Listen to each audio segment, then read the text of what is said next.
JMB group of school में आपका हार्दिक स्वागत है। तो ये जो हमारा बेसिक कोर्स चल रहा है, इसमें हमने प्रीवियस लेक्चर में बायोलॉजी में स्टडी किया था कि what meaning of biology, and then study किया था different type of cell like bacterial cell, plant cell, animal cell, and then हमने ये स्टडी किया था कि ये जो सारे सेल हैं वो पूरा बॉडी कैसे बनाता है। तो हमने देखा था कि सेल सारे मिलके बनाता है टिश्यू, टिश्यू सारे मिलके बनता है ऑर्गन, ऑर्गन सारे मिलके बनता है organ system, and organ system सारे मिलके बनता है बॉडी। तो हम ह्यूमन बॉडी की बात करें तो हमारे बॉडी के अंदर बहुत सारे ऑर्गन सिस्टम है like digestive system, respiratory system, circulatory system. तो आज हम बात करने जा रहा है हमारे बॉडी के जो डाइजेस्टिव सिस्टम है उसके बारे में। तो आज का हमारा टॉपिक है द ह्यूमन डाइजेस्टिव सिस्टम। तो हम सब जानते हैं फ्रेंड्स, हम खाना खाते हैं, रोज बरोज खाना खाते हैं, बाद में क्या होता है, बाद में उसका हमारा बॉडी क्या करता है। तो ये सारे जो सवाल है उसके बारे में हम आज बात करने जा रहे हैं। तो फर्स्ट ऑफ ऑल हम सब जानते हैं हम खाना खाते हैं, उसका डाइजेशन होता है, एब्जॉर्प्शन होता है, और जो कचरा है वो हम बाहर निकाल देते हैं। तो हम फर्स्ट ऑफ ऑल ये देखते हैं कि ये डाइजेशन का मतलब क्या है, डेफिनेशन ऑफ डाइजेशन। तो यह सिंपल सी डेफिनेशन है डाइजेशन की, this process of conversion of complex food substance to simple absorbable forms is called digestion. मतलब कि हम जो फूड खाते हैं वो बड़े बड़े पार्ट्स जो हमारे बॉडी के अंदर जाते हैं, तो वो बड़े पार्ट्स को एब्सॉर्ब करना पॉसिबल नहीं है, तो हमारा बॉडी उसको तोड़ता है, डाइजेस्ट करता है, और इतने स्मॉल पार्टिकल में डाइजेस्ट करता है कि हमारा बॉडी बाद में उसको एब्सॉर्ब कर सके। तो ये जो सारी लाइन है उसको हम बोलते हैं डाइजेशन। तो हमारी ये जो डाइजेस्टिव सिस्टम है वो कंसिस्ट करती है एलिमेंट्री कैनाल एंड उसके साथ में जो एसोसिएटेड ग्लैंड होती है वो। तो हम पहले एनाटॉमी की बात करते हैं कि हमारा जो ये पूरा डाइजेस्टिव सिस्टम आप देख रहे हैं, तो इसके अंदर एनाटॉमी स्ट्रक्चर क्या है, उसके अंदर कौन से ऑर्गन है। तो हम स्टार्ट करते हैं हमारे जो डाइजेस्टिव सिस्टम है उसके अंदर कौन से ऑर्गन है। तो हम सब जानते हैं हम फूड अपने माउथ में रखते हैं, तो ये जो माउथ है वो हमारा फर्स्ट ऑर्गन है। Then pharynx, oesophagus, stomach, small intestine, small intestine के भी 3 पार्ट होते हैं, डियोडेनम, जेजुनम एंड इलियम। तो ये जो स्मॉल इंटेस्टाइन है वो ओपन होता है लार्ज इंटेस्टाइन में। ये जो लार्ज इंटेस्टाइन है उसके भी 3 पार्ट है, ascending column, transverse column and descending column. And then वो लास्ट वाला पार्ट उसको बोलते हैं रेक्टम, एंड जो end part of digestive system जो होता है उसको बोलते हैं एनस। तो ये जो पूरा स्ट्रक्चर है वो पाइपलाइन लाइक स्ट्रक्चर है। एक पाइपलाइन ही आप इमेजिन कर लो, ये जो कैनाल है उसको हम बोलते हैं एलिमेंट्री कैनाल। तो एलिमेंट्री कैनाल का स्टार्टिंग होता है माउथ से एंड होता है एनस। तो ये जो पूरी एलिमेंट्री कैनाल है उसके बारे में हम आज बात करेंगे। तो फर्स्ट ऑफ ऑल हम बात करते हैं हमारे माउथ की। तो हमारे माउथ के अंदर 2 थिंग्स होती है, टीथ एंड टंग। जब हम फूड खाते हैं तो हम उसको चबाते हैं, जो हमारा टीथ है उसको छोटे छोटे पार्टिकल में उसको बदलता है, और जो टंग होती है वो सारे जो छोटे छोटे पार्टिकल है उसको कलेक्ट करती है। देन ये जो फूड है वो हम स्वेलो करते हैं। बट हम ये जानते हैं कि हम सांस लेते हैं तो हम नोज से सांस लेते हैं, और ये भी जानते हैं कि हम माउथ से भी सांस ले सकते हैं। मतलब कि ये जो हमारा ट्रैक है, नोज से जो आगे का ट्रैक है एंड माउथ से जो आगे का ट्रैक है, वो आगे जाके एक होता है। सिंपल लैंग्वेज में उसको फेरिंग्स बोलते हैं। तो अभी हमें हमारे दिमाग में एक थिंग्स आती है कि हम जो फूड खाते हैं तो आगे जाके तो दोनों ट्रैक एक ही होते हैं, तो वो विंड पाइप में क्यों नहीं चला जाता, वो फूड पाइप में ही जाता है। तो गॉड ने यहाँ एक बहुत मस्त क्रिएटिविटी की है। जो भी हम माउथ से फूड को स्वेलो करते हैं वो ऑलवेज इसोफेगस के थ्रू स्टमक नहीं जाता है, वो विंड पाइप में जाता नहीं, क्योंकि ये जो विंड पाइप है उसके ऊपर कार्टिलेज से बना हुआ कार्टिलेज स्ट्रक्चर एपिग्लोटिस होता है, और जो ये एपिग्लोटिस है वो हमारे मुंह से जो स्वेलो करते हैं उसे ऑलवेज इसोफेगस में डालता है। जब भी हम स्वेलो करते हैं तब ये जो एपिग्लोटिस है वो नीचे हो जाता है, इससे जो विंड पाइप है वो क्लोज हो जाती है। सो हम जो भी स्वेलो करते हैं वो ऑलवेज इसोफेगस में जाता है।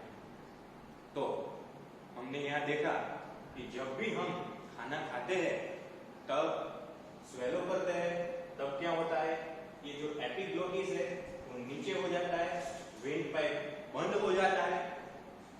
तो जो भी फूड है वो ऑलवेज हमारे इसोफेगस के थ्रू स्टमक में पहुंचता है।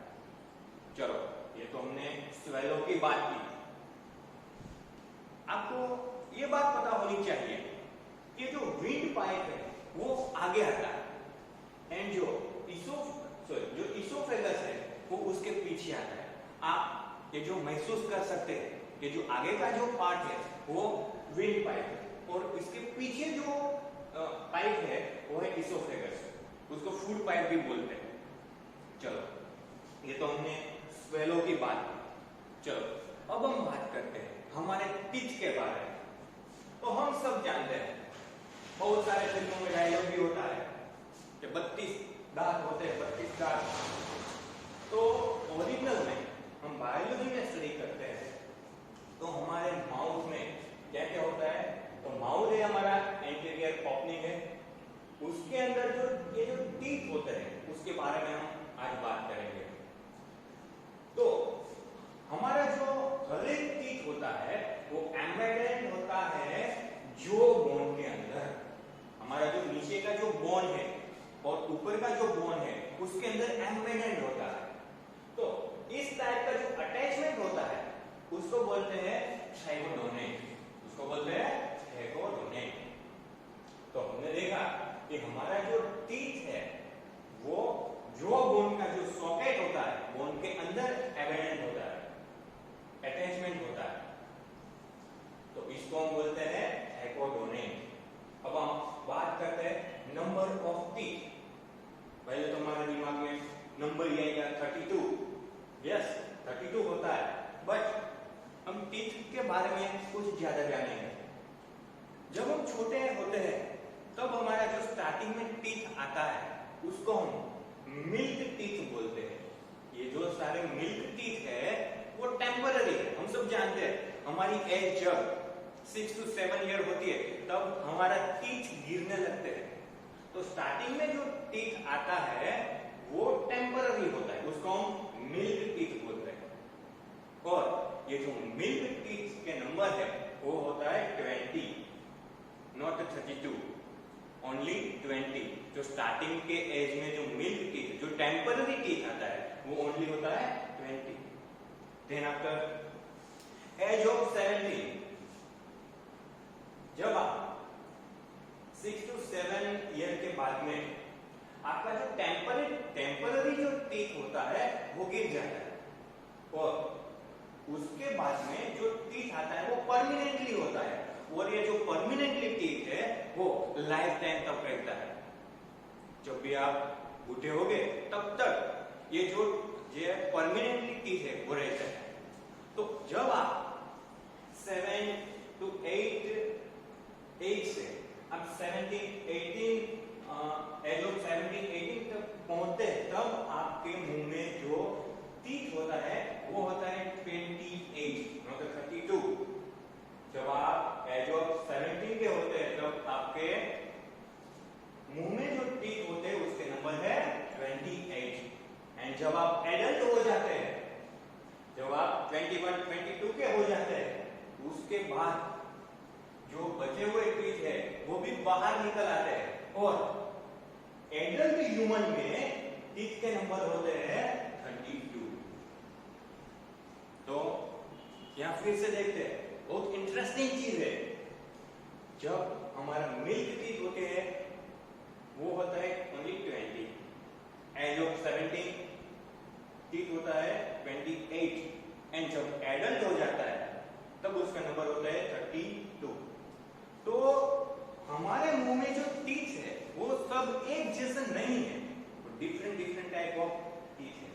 तो टाइप्स ऑफ टीथ, तो हमारे मुंह में मेनली 4 टाइप्स ऑफ टीथ है। First is incisor, canine, premolar and molar. ये 4 टाइप के टीथ कौन से है? Incisor, canine, premolar and molar. तो हमने यहाँ क्या देखा कि एलिमेंट्री कैनाल जो स्टार्टिंग पॉइंट है वो है माउथ। तो माउथ है एंटीरियर ओपनिंग, उसके अंदर क्या क्या होता है? टीथ। तो ह्यूमन बॉडी के अंदर हमने देखा कि हमारा जो टीथ होता है वो जो बोन के अंदर अटैचमेंट होता है, तो इस टाइप ऑफ टीथ को बोलते हैं सेगोडॉन्ट। बाद में हमने देखा नंबर ऑफ टीथ, टेम्परेरी जो टीथ होता है, जो मिल्क टीथ होते हैं, उसके नंबर है 20। एज ऑफ 17 नियर बाय जो हमारे मुंह में टीथ होता है 28। एंड एडल्ट ह्यूमन में जो टीथ होता है 32। एंड टाइप्स ऑफ टीथ, तो 4 टाइप्स ऑफ टीथ है, incisor, canine, premolar and molar. हमने मुंह के अंदर देखा। और दूसरा माउथ के अंदर होता है टंग। टंग जो बनी होती है वो पूरी मसल्स की बनी होती है। तो टंग का फंक्शन क्या है? जब हम खाना खाते हैं तो जो टीथ छोटे छोटे पार्टिकल करता है तो उसको कलेक्ट करता है, और हम स्वेलो कर पाए ऐसा स्ट्रक्चर बनाता है। और सब जानते हैं टीथ जो टंग का दूसरा फंक्शन है बोलना। हम टंग की वजह से ही बोल पाते हैं। और ये जो टंग है वो पूरी मसल्स की बनी होती है। चलो, हमने देखा कि ये माउथ के अंदर टीथ एंड टंग होता है। बाद में हमने देखा कि फेरिंक्स, जो माउथ के बाद में जो पार्ट आता है उसके हम बोलते हैं फेरिंक्स। तो फेरिंक्स में हमने आगे पढ़ा था कि एपिग्लोटिस होता है, वो प्रिवेंट करता है कि फूड है वो विंड पाइप में ना जाए। आगे का स्ट्रक्चर, तो फेरिंक्स के बाद में आता है इसोफेगस। एंड इसोफेगस ओपन होता है स्टमक के अंदर। तो हमारा जो स्टमक है वो कैसा है? जे शेप बिग लाइक स्ट्रक्चर। जो जे शेप हम जे ड्रॉ करते हैं उसके लाइक स्ट्रक्चर होता है। एंड वो ओपन जो बैग होती है, बैग उसके लाइक स्ट्रक्चर होता है। तो ये जो हमारा स्टमक है वो जे शेप बैग लाइक स्ट्रक्चर होता है। स्टमक आगे ओपन होता है स्मॉल इंटेस्टाइन में। Yes, small intestine. एक इंटरेस्टिंग चीज, ये जो स्मॉल इंटेस्टाइन है उसकी लेंथ है 6 मीटर। ये लेंथ बहुत ज्यादा है, यानी नियर बाय 21 फीट। हमारी हाइट भी इतनी, हमारी हाइट भी 5 से 6 फीट तक होती है। तो ये जो लार्ज इंटेस्टाइन है ये 6 मीटर तक लॉन्ग होता है। तो इतना लंबा पाइप हमारे अंदर फिट कैसे होता होगा? तो ये जो स्मॉल इंटेस्टाइन है वो पूरा कोइल्ड होके हमारे बॉडी के अंदर फिट होता है। तो ये जो स्मॉल इंटेस्टाइन है वो भी 3 पार्ट में बटा होता है।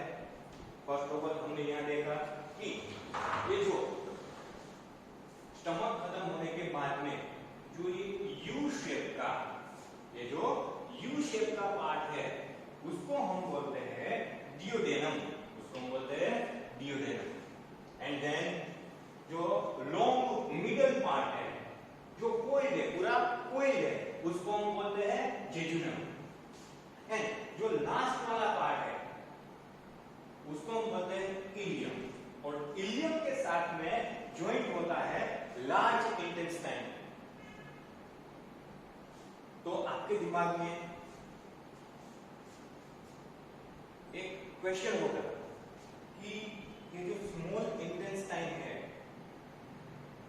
वो लंबा ज्यादा है एंड लार्ज इंटेस्टाइन उसकी लेंथ 1.5 मीटर। तो हम ये जो लंबा ज्यादा है फिर भी उसको स्मॉल इंटेस्टाइन क्यों बोलते हैं, और ये लंबा कम है फिर भी उसको लार्ज इंटेस्टाइन बोलते हैं? तो यहाँ पे जो नेम दिया गया है वो कैसे दिया गया है कि जो लार्ज इंटेस्टाइन है उसकी बीट ज्यादा है एंड स्मॉल इंटेस्टाइन है उसकी बीट कम है। तो ये बीट के डिपेंडिंग उसको नेम दिया गया है, small intestine and large intestine. तो हमने देखा जो स्मॉल इंटेस्टाइन का जो लास्ट वाला पार्ट है, इलियम जो पार्ट है, वो ओपन होता है लार्ज इंटेस्टाइन। एंड जो लार्ज इंटेस्टाइन है वो भी 3 पार्ट में बटा होता है, ascending column, transverse column and descending column. And last वाला जो पार्ट है उसको हम बोलते हैं रेक्टम। तो रेक्टम में जो हमारा अनडाइजेस्ट फूड होता है वो स्टोर होता है, और लास्ट में होता है एनस, जहां से हम जो अनडाइजेस्ट फूड है वो हमारे बॉडी से पास आउट करते हैं।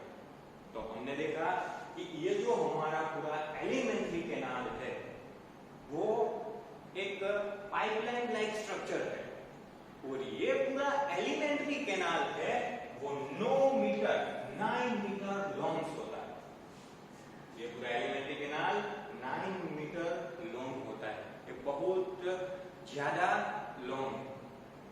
तो हम सब ये जानते हैं कि ये जो सारे ऑर्गन मिलके जो हमारा एलिमेंट्री कैनाल बनाता है, जो हमारा डाइजेस्टिव ट्रैक्ट बनाता है, तो उसके अंदर मूवमेंट अब हम देखेंगे। तो उसके अंदर ये जो पूरी एलिमेंट्री कैनाल है उसके अंदर मूवमेंट है पेरिस्टाल्टिक मूवमेंट। उसका मतलब क्या है? ये जो हमारा पूरा ट्रैक है, ये पूरे ट्रैक के अंदर पेरिस्टाल्टिक मूवमेंट होती है। तो पेरिस्टाल्टिक मूवमेंट क्या होता है? जब भी हम खाना खाते हैं तो ये जो हम स्वेलो करते हैं, तो इसोफेगस के अंदर जो पेरिस्टाल्टिक मूवमेंट हम स्टडी करते हैं, तो ऊपर से ये जो इसोफेगस है वो स्मॉल होता जाता है और नीचे से वो लार्ज होता जाता है। तो धीरे धीरे ये जो कॉन्ट्रैक्शन की वजह से ये जो फूड है वो धीरे धीरे नीचे की तरफ नीचे आएगा। तो ये जो पूरी मूवमेंट है इसको हम बोलते हैं पेरिस्टाल्टिक मूवमेंट। तो इसकी क्या जरूरत है? ऐसे भी हम जब बैठे होते हैं तो ग्रेविटी की वजह से फूड नीचे आ जाए, तो पर ऐसा नहीं है। कभी आप सोते हुए होते हो तब भी आपका फूड है वो स्टमक में ही जाएगा, ग्रेविटी की वजह से नीचे नहीं आएगा, क्योंकि इसके अंदर होता है पेरिस्टाल्टिक मूवमेंट। तो ये इंपॉर्टेंट है पेरिस्टाल्टिक मूवमेंट का, कि ये जो फूड है उसको रिटर्न नहीं होने देगा। दूसरी हम बात करते हैं स्पिंचर की। तो ये जो पूरा एलिमेंट्री ट्रैक है उसके अंदर बहुत सारी जगह पे स्पिंचर्स होता है। स्पिंचर्स हम बात करें तो ये जो एनस है, एनस, तो वो भी एक रिंग लाइक स्ट्रक्चर है, वो एक स्पिंचर्स है। तो ये स्पिंचर का फंक्शन क्या है? ये जो स्पिंचर का फंक्शन है कि ये जो स्पिंचर ऑलवेज क्लोज रहता है, जैसी जरूरत पड़े तभी वो ओपन होता है। इसलिए हम पूरा दिन जो अनडाइजेस्ट फूड है उसको पास नहीं करते। जब हम चाहते हैं तभी वो पास होता है, हम चाहते हैं तभी ये जो एनस का जो स्पिंचर होता है वो ओपन होता है। ऐसे स्पिंचर्स स्टमक में भी है। तो स्टमक में 4 से 5 घंटे तक जो फूड रहता है और जो टाइम बनता है तो वो एक ही साथ में पास नहीं हो जाता। स्पिंचर से वो ओपन होता है, फूड पास होता है, बाद में स्पिंचर बंद हो जाता है। और जो ऊपर वाला स्पिंचर है वो बंद रहता है। आपने खाना खाया, बाद में आप उल्टे भी हो गए तब भी ये जो खाना है वो बाहर नहीं निकलता, क्योंकि आपका जो स्टमक है उसके ऊपर का जो स्पिंचर्स है वो बंद रहता है। तो हमने देखा स्पिंचर्स के बारे में। आगे हम बात करते हैं डाइजेशन के बारे में। हमारा जो पूरा डाइजेस्टिव सिस्टम है उसके अंदर डाइजेशन कैसे होता है उसके बारे में हम बात करेंगे।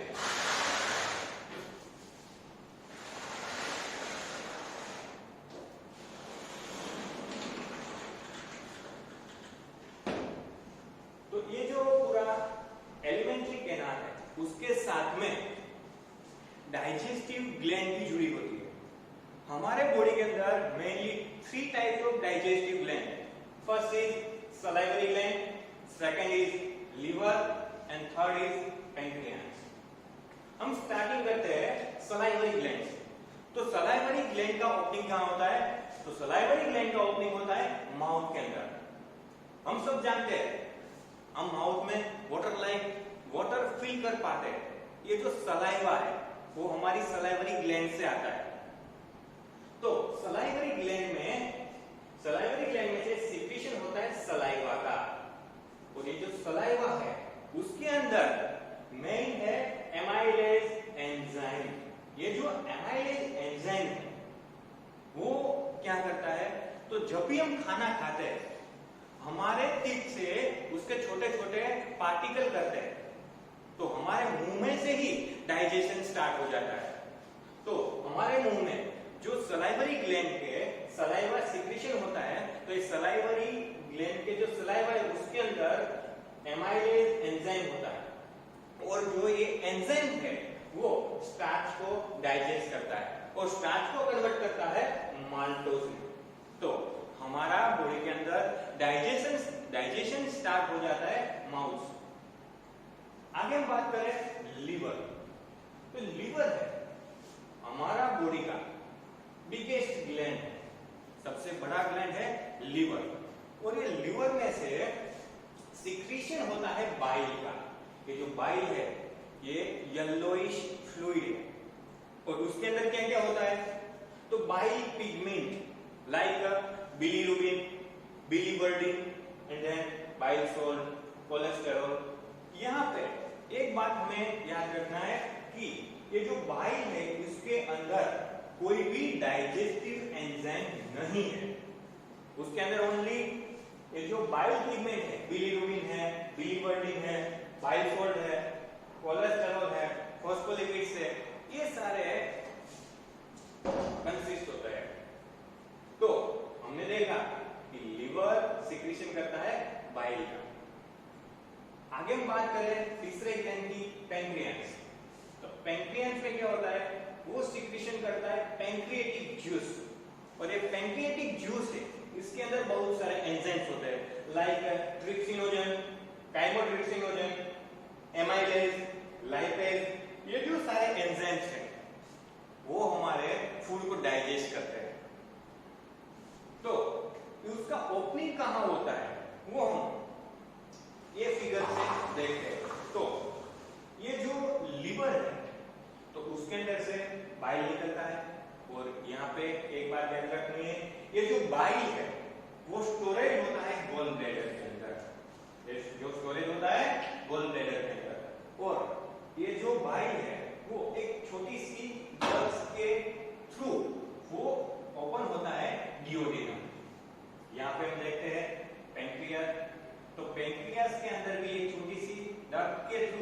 वो ओपन होता है डियोडेम में। तो ये जो सारे ग्लैंड है, जो सलाइवरी ग्लैंड माउथ में है, लीवर, पैंक्रियास, ये जो सारे ग्लैंड है हमने देखा तो डाइजेस्टिव एंजाइम को सीक्रेट करते हैं, और ये जो डाइजेस्टिव एंजाइम है वो हमारे जो हमने जो फूड इंटेक किया उसको डाइजेस्ट करते हैं। तो हम अब देखेंगे कि डाइजेशन कैसे होता है। तो माउथ के अंदर जो सलाइवरी एमाइलेज वो हमने देखा स्टार्च का डाइजेशन करता है और उसको कन्वर्ट करता है माल्टोज के अंदर। और अब हम देखेंगे कि ये जो फूड है वो आगे बढ़ते जाता है स्टमक के अंदर, और स्टमक जो बैग लाइक स्ट्रक्चर होता है उसके अंदर सिक्रीशन होता है HCl का। और एक इंटरेस्टिंग थी कि ये जो HCl है उसकी pH वैल्यू है 1.8, बहुत ही ज्यादा एसिडिक है। देन स्टमक में सिक्रीशन होता है म्यूकोजा का, एंड जो एक एंजाइम है पेप्सिनोजन। तो अब हम बात करेंगे कि स्टमक के अंदर डाइजेशन कैसे होता है। तो जब हम फूड को इंटेक करते हैं तो स्टमक में से जो सिक्रीशन होता है HCl का, तो वो एसिडिक मीडियम बनाता है और जो फूड में बैक्टीरिया है उसको खत्म कर देता है। देन ये जो HCl है उसका दूसरा फंक्शन क्या है, जो पेप्सिनोजन जो एंजाइम है उसको एक्टिव करता है। रियल में जो पेप्सिनोजन एंजाइम है वो इनएक्टिव है, बट ये जो HCl का फंक्शन है कि पेप्सिनोजन को एक्टिव करता है और कन्वर्ट करता है पेप्सिन में, एंड जो पेप्सिन होता है वो प्रोटीन का डाइजेशन आगे बढ़ाता है। देन अब हम बात करें इंटेस्टाइन। तो डाइजेशन का जो लास्ट पोर्शन है वो है इंटेस्टाइन। तो लास्ट स्टेज ऑफ डाइजेशन वो इंटेस्टाइन में होता है। तो ये जो डाइजेशन होता है तो उसमें जब प्रोटीन होता है वो डाइजेस्ट होकर बनता है अमाइनो एसिड के अंदर। जो अमाइनो एसिड है वो हमारा बॉडी एब्सॉर्ब कर पाता है। बाद में हम लिपिड्स की बात करेंगे तो लिपिड्स है वो डाइजेशन होकर बनता है fatty acid and glycerol. And जो शुगर है, ये जो शुगर है वो डाइजेस्ट होकर बनता है ग्लूकोज, फ्रुक्टोज।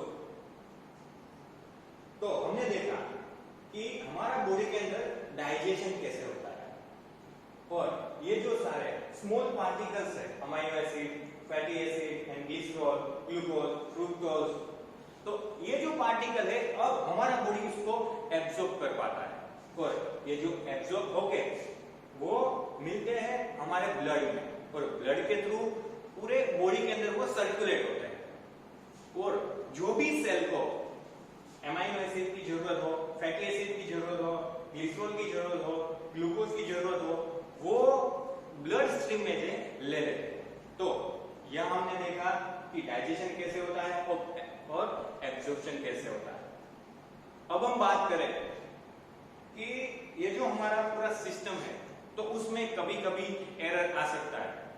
तो उसमें कैसे कैसे एरर आते हैं, तो अब हम बात करते हैं disorder of digestive system. First is jaundice.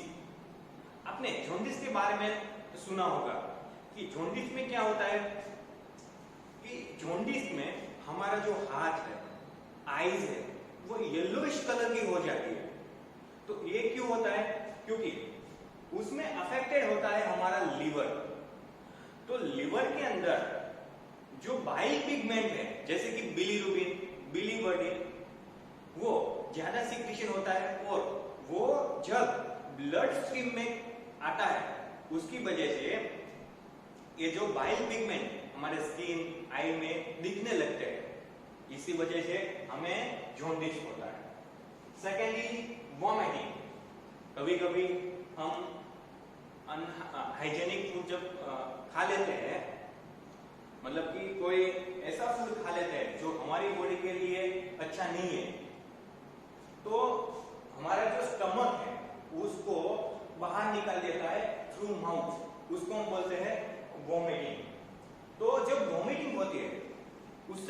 आपको नोजिया होता है, कि आपको लगता है कि आप बेचैन हैं, आपको अच्छा नहीं लगता है, और बाद में जब वॉमिटिंग होती है उसके बाद आपको रिलैक्स फील होता है।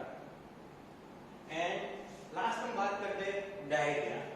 डायरिया में क्या होता है कि हमारा जो अनडाइजेस्ट फूड है उसके साथ साथ में हमारा बॉडी का जो लिक्विड है, पानी है, वो सब बाहर निकल जाता है, तो उसको हम बोलते हैं डायरिया। और डायरिया के थ्रू हमारे बॉडी के अंदर वाटर लॉस होता है एंड डिहाइड्रेशन भी होता है।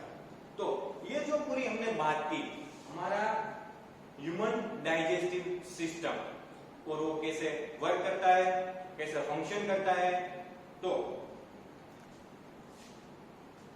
अब हम बात करेंगे नेक्स्ट लेक्चर में हमारे रेस्पिरेटरी सिस्टम की। जय हिंद।